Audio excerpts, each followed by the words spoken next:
in constant quarrels, but they are asking for a beating. Your mouth will get you beat down.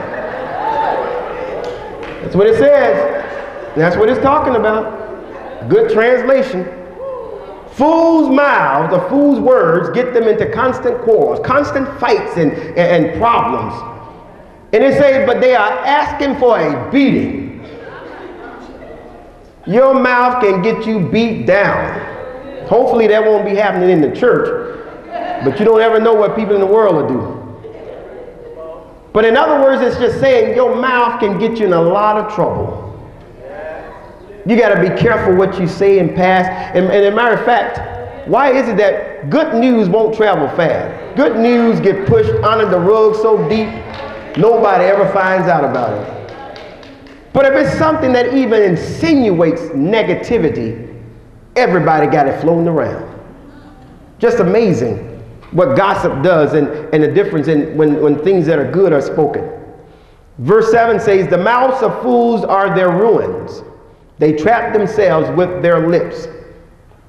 These things are also things that you don't want to ever be a partaker of. You don't want to ever be passing rumors, whatever. Gossip, because what makes gossip is this. If you are saying something negative about someone else and you're not saying it to them, you are gossiping. It is gossip. The person's not present, they're not there, and you're spreading the rumors, whether it's true or false. If you're spreading something negative on someone else, they're not there, you're gossiping and you're backbiting. And the Bible says those are sins. They're called gossipers, whisperers, and the Bible also calls those types talebearers. Those are the three types of names it calls people that spread rumors or words of that nature. Now the reason it is so important that even if you're not the one that's spreading the gossip, and we're talking about keeping yourself clean, if you're going to keep yourself spiritually clean, you need to get out of gossip, because a lot of times gossip is one of those things that people don't know. You know, you think you're just so holy and so saved, but you're a gossiper. Gossip is still sin. And sin stains you, it makes you unclean. Just like lying, fornicating, anything else, sin is sin. And if you're going to keep yourself clean, you need to get out of gossip. Gossip. And one thing about gossip, you cannot be a gossiper by yourself. You have to have a group. You have to have a following of people. You have to have a group of people, because you just can't talk to yourself and amuse yourself about gossip. Well, let me tell you what I saw so-and-so did. Sure did, self. I heard him do it. That just doesn't work. If you're a gossiper, you're going to want somebody else to hear it, because that's the only thing that makes you feel good about it. You can't just keep it to yourself. And therefore, gossip, they always go in groups and cliques. And I love to try to spot gossip groups and cliques so I can break them up, because it stirs up all kind of trouble. Bishop Jones used to always say he'd rather have anybody, he said, give him anybody in the church but gossipers. He said, because gossipers create more trouble than even fornicators don't create that much trouble. That's what he used to say. 1 Timothy 5:22 and 22b. And this is why you can't let people bring gossip to you. Because you might say, well, I'm not saying nothing back, I just listen. All right, let me tell you why you can't just listen.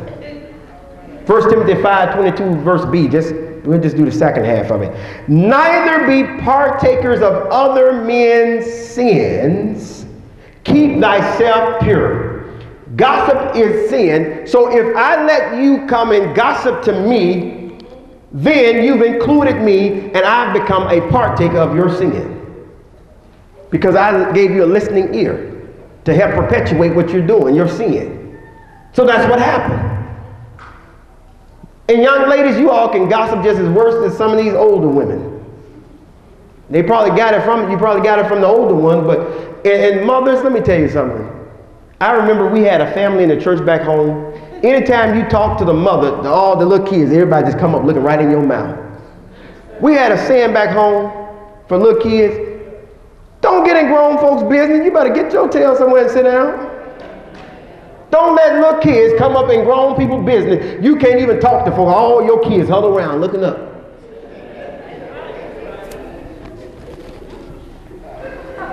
Preach, preach. All your kids looking in everybody's mouth. Kids shouldn't be in grown people's business. What happened to grown people having separate business? And grown people should not be saying business in front of kids. Send your kids to your room when you and your husband even talk about business. They don't need to be hearing it. But I've seen kids do that. Some of you got kids like that. I know you do. Our kids have never done that. Never, ever. I don't know if they wanted to or not, but they never did it. They've never done that. But I've known some people who kids that used to do that.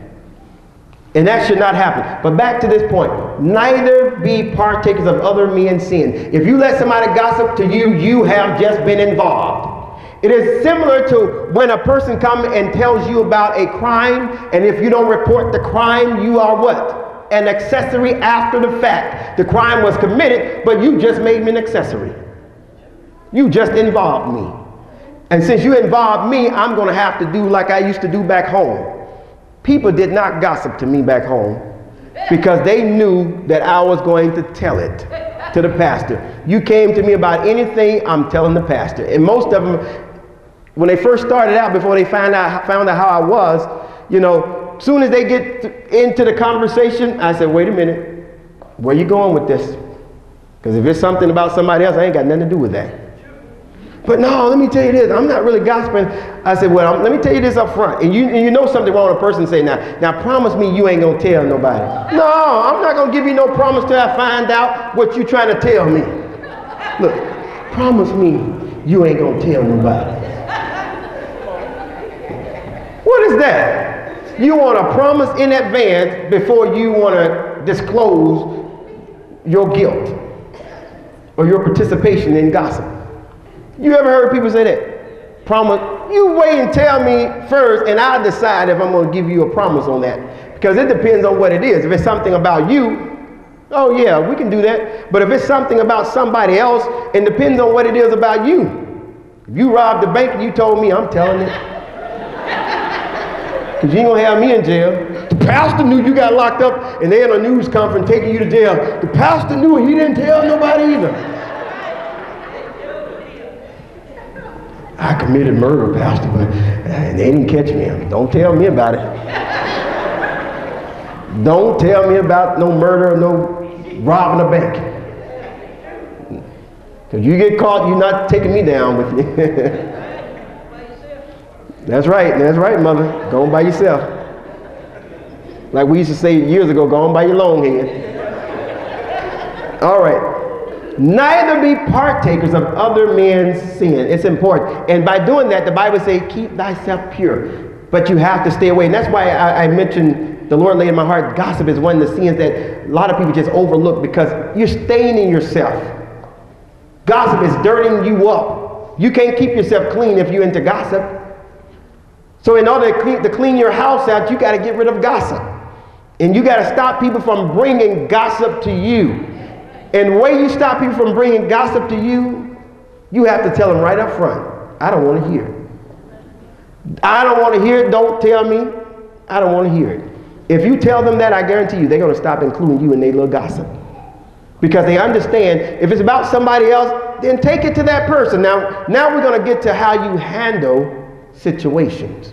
A lot of times, a person have something happen to them from another person, either in the church or outside the church, and they go and tell their friend or somebody else what that person did to them. That ain't the way the Bible says you handle things.